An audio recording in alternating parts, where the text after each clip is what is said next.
Sumer is the cradle of human civilization. The world's first city-states rose in southern Mesopotamia. The massive ziggurats were stairways reaching to the sky. They stood in the center of the city as symbols of infinite reverence for the gods. Cuneiform was the first writing system in history. It was here that clay tablets began to seal the memory of humanity for eternity.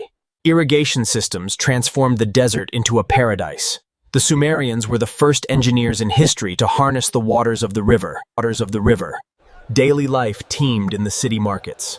Artisans and farmers established a completely new way of life. Wars broke out between city-states for dominance. Ranks of soldiers in bronze helmets were ruthless and disciplined. Kings were the representatives of the gods on earth. Epics about rulers like Gilgamesh were passed from tongue to tongue. Astronomy and mathematics were born here.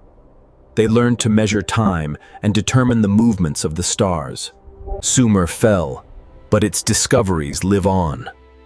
Our world is built precisely upon this foundation.